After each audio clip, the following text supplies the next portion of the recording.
dear brothers and sisters in the Lord, प्रभु में प्रिय भाई और बहनों, today we are going to see a part of Jeremiah 33:6. आज के दिन इर्मिया की किताब 33 अध्याय और 6 वचन में से एक छोटा सा भाग लेकर अध्ययन करेंगे। Behold, I will bring health and cure. देख, मैं इस नगर का इलाज करके इसके निवासियों को चंगा करूंगा। Jeremiah chapter 33 starts with the account of prophet Jeremiah being in the prison. इर्मिया की किताब 33 अध्याय जो भविष्यवक्ता इर्मिया कैद खाने में था, इन बातों को लेकर शुरुआत करता है। Because of his imprisonment, वो कैद खाने में रहने के कारण he से might not have known what was happening in and around Jerusalem. फिर यरूशलेम के आसपास में, यरूशलेम के अंदर में जो बातें हो रहे हैं वो शायद नहीं जानता है। God showed him that the people of Jerusalem were in a desperate condition. परमेश्वर ने इन बातों को दिखाया कि यरूशलेम के निवासियों ने बड़े दुख में थे Their enemies, the Babylonians, are very powerful. और उनके शत्रु जो बाबुल के रहने वाले वो शक्तिमान थे। The people of Jerusalem were demolishing their houses and to obtain some materials to strengthen the walls of the city. और भी यरूशलेम के रहने वाले जो अपनी संपत्ति के लेकर उस जो नगर की दीवारें गिर गई थी उसको बनाने में वो खर्च करने लगे, Because the enemy's attacks are so powerful. क्योंकि शत्रु जो उन पर हमला करता था बहुत शक्तिमान था। In such a pathetic situation, और ऐसे परिस्थितियों में God gives an assurance that he will not forsake his people. परमेश्वर ने यह बात का भरोसा दिया कि अपने लोगों को वो कभी नहीं छोड़ेगा। And health and cure were promised by the Lord in the verse for our meditation today. और आज के दिन हमने जो वचन को पढ़ा है, इलाज भी और भी चंगा भी मैं करूंगा, ये परमेश्वर बोलता That है। does not mean that he will not see or he will blink at their sin. इसका मतलब ये नहीं कि लोग जो वो पाप कर रहे थे वो अंधे की करके वो जाएगा। In the following verses, the Lord was further assuring that in the cities of Judah there will be joy and peace again. आगे हम पढ़ते हैं ना, फिर यहूदा के नगर में और भी दोबारा फिर वो अशांति और आनंद को वो लौटा लाएगा। The sound of praise will be heard again in the temple. और फिर उस मंदिर में दोबारा स्तुति आराधना होगी। Again that after that he was going to cleanse them from their sin. और उसके बाद उनके पापों से उनको शुद्ध करेगा। He wanted to bring them back so that they may build the city for God's glory again. और उस शहर को परमेश्वर की महिमा के लिए दोबारा बनाने के लिए परमेश्वर उनकी सहायता So करेगा। in this passage, और ये भाग में we understand that man is a patient to the sin disease. मनुष्य ने जो पाप की बीमारी है उसका वो रोगी है, But God, who is the great physician, promises to bring health and cure. लेकिन परमेश्वर जो महान वो वैद्य है और ये बात बोलता है कि मैं इलाज करूंगा, मैं चंगाई भी दूंगा। In this portion and also in many other portions of the scripture, और ये भाग में और भी दूसरे भागों में and the moral and the political, social and spiritual recovery of Israel was likened to the image of bodily healing. और इस्राएल के जीवन में जो राजनीतिक या फिर सामाजिक और इस प्रकार की दोबारा फिर वो जैसे चंगाई पाते हैं शारीरिक रीति से, उसी प्रकार से इन सबको लौटा देगा। And it was compared with bodily healing. और ये जो शारीरिक चंगाई से उसकी तुलना की है। What God says about healing and cure does not pertain only to bodily healing, it speaks of the soul also. और ये जो चंगाई के बारे में इलाज के बारे में जो परमेश्वर ने बोलते हैं यहाँ पर, ना केवल वो शारीरिक तौर से लेकिन वो आत्मिक विषय के बारे में भी बात Yeah, when God cares for so much for the body which is there today and tomorrow it will be the tomb. जब परमेश्वर ने हमारे शरीर के बारे में वो और इतना ध्यान देते हैं जो आज रहता है और फिर कल कब्र में जाने वाला है, Shall he not care for your soul which is eternal? क्या फिर वो अनंत काल रहने की जो आपके आत्मा के बारे में क्या वो उस पर ध्यान नहीं देगा? So this verse is a promise that the divine treatment of sin shall be very effectual. तो ये जो वचन है हमको ये वाचा देती है जो परमेश्वर ईश्वरीय चंगाई है और इसको हम प्राप्त करेंगे। One of the names of the Lord is Jehovah Rophi.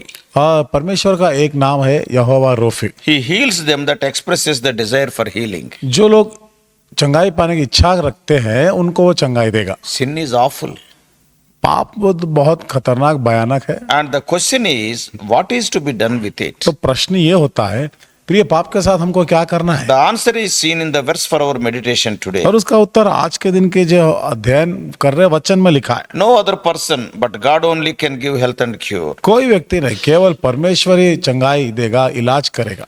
Jesus Christ distinctly promises deliverance from sin. यीशु मसीह ने हमको पाप से छुटकारा देने का वायदा किया है। In Matthew 9:2, मत्ती 9 और दूसरे वचन when a में paralyzed man was brought to Jesus for physical healing, इस समय पालसी व्यक्ति ने शारीरिक इलाज के लिए यीशु के पास उसको लाया था। then the Lord said, जब प्रभु ने कहा, Son, be of good cheer, thy sins be forgiven thee. और यहाँ लिखा हुआ है, हे बेटे तू 9:2. और 9 अध्याय उसके दूसरे, और देखो कई लोग लकवा के एक रोगी को खाट पर रखकर उसके पास लाए। यीशु ने उनका विश्वास देखकर उस लकवे के रोगी से कहा, हे पुत्र ढाढ़स बांध, तेरे पाप क्षमा हुए, Thy sins be forgiven thee. तेरे पाप क्षमा हुए। Only he can utter such words. तो ऐसे बातें केवल वही कह सकता है। His high and holy teaching, his blameless life, and the doom he pronounced on sin, और वो पाप के बारे में जो उन्होंने प्रचार किया है, वो जो पवित्र परमेश्वर था और जो नाश होने वाली बातों को उन्होंने बताया था, and also above all, the death he died and the victory he proclaimed through his resurrection, सबसे अधिक वो जो उसने मृत्यु और फिर उन्होंने जो पुनरुत्थान के बारे में बताया था। these are all the proofs of his authority to blot out the records of our sin of the past. तो ये जो हमारे बीते हुए पापों को वो पापों से छुटकारा देने के लिए ये हमको बताती है। Even today, आज के दिन भी by the help of the Holy Spirit, पवित्र आत्मा की सहायता से we can recognize our true state, and the same Holy Spirit convinces us, enables us to confess our sins. हमारी स्थिति को हम जान सकते हैं। पवित्र आत्मा हमको हमारे पापों को मानने के लिए वो सहायता करती And his resources did not run out. है। और फिर वो हम तो हमेशा हमारी तो सहायता कर सकता है। And we have to come to him. हम उनके पास आना चाहिए। Here in this verse, और इस वचन में लिखा है, the word I is there, मैं that लिखा हुआ speaks है। of Lord Jesus Christ. मैं मतलब प्रभु यीशु मसीह के बारे में बात करती Yes, the sun is clear in the firmament in heaven at the noonday. है। जिस प्रकार दिन के समय में आकाश में जो सूरज उजियाले में दिखता है, So does Jesus shine forth as the Son of righteousness with healing in his wings. इसी प्रकार से यीशु मसीह में वो धार्मिकता का जो पुत्र है वो चंगाई को देगा And to every poor sinner. और हर एक पापी को। So he says in this verse, और इस वचन में वो बोलता है, behold. देख। In other words, और दूसरे शब्दों he में asks us to direct our attention to him. तो हम उस पर अपना मन लगाने के लिए बोलता है। I will bring speaks of his determination. मैं करूंगा, इसका मतलब है वो ठीक बिल्कुल करेगा वो। So in other portions of the scriptures, और फिर वचन में दूसरे भागों में it is written that, और यहाँ लिखा है, is there no balm in Gilead? क्या गिलियाद में कोई दवाई नहीं है क्या? And is there no physician there? और क्या फिर वहां पर कोई वैद्य नहीं है क्या? Yes, there is balm. है ना, वहां पर दवाई भी मिलती है। That is the blood of Jesus. वो है यीशु का लहू है। Jesus himself is the physician. और यीशु तो खुद वो वैद्य था। Are you feeling sick and down spiritually? क्या आप आत्मिक स्थिति में आप गिरे हुए या फिर आप आत्मिक से आप रोगी, ऐसा लगता है क्या? Oftentimes the problem is that we do not know that we are sick. कई बार ऐसा होता है कि ना हम जानते ही नहीं कि हम रोगी है। Satan blinds the eyes of those who are sick. क्योंकि शैतान ने जो लोग रोगी है ना उनकी आंखें बंद कर रहे थे। Satan has seared their conscience. शैतान ने उनके विवेक पर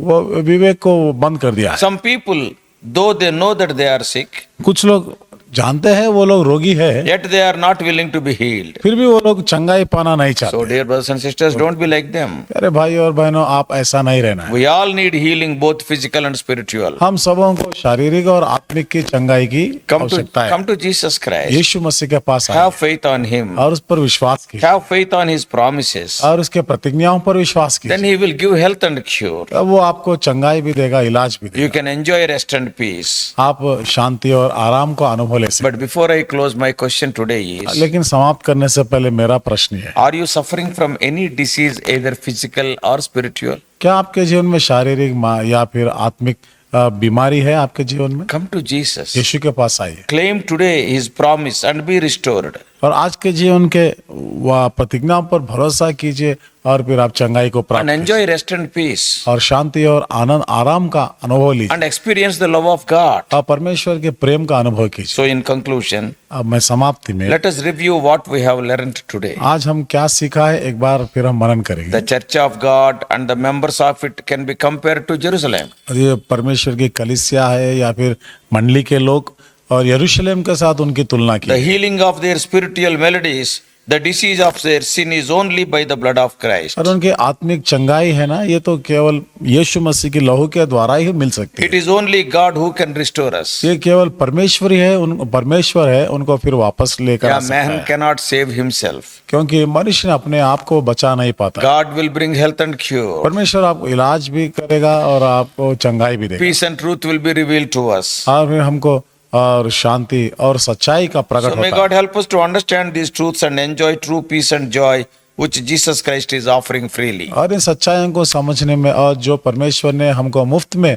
शांति और आनंद देता है उसको पाने में सहायता की। May God bless you. परमेश्वर आपको आशीष दे। Let us pray. ये हम प्रार्थना करें। Loving Heavenly Father, मुझे प्रेमी स्वर्गीय पिता, there is answer, O Lord, in your blood for every one of our diseases. तो हमारे इस तमाम बीमारियों को आपके लहू में उसका उत्तर मिलता है। It may be physical disease or spiritual disease. ये शारीरिक बीमारी या फिर आत्मिक बीमारी हो, It may be because of our emotions. चाहे ये हमारे मानसिक में हो सकता When है। we come under the blood of Jesus Christ, that will solve everything. तो हम यीशु मसीह के लहू के नीचे आते हैं तो उस तमाम समस्याओं को परिष्कार Our करते हैं। dear ones who are going through troubles, O Lord, they come unto thee and they may find peace and rest in their lives. प्रिय लोग जो सतावट से जाते हैं प्रभु, वो आपके पास आने में पाए शांति और आनंद को पाए। In Jesus' precious name we pray. यीशु मसीह के बहुमूल्य नाम से प्रार्थना को चढ़ाते हैं। Amen. आमीन।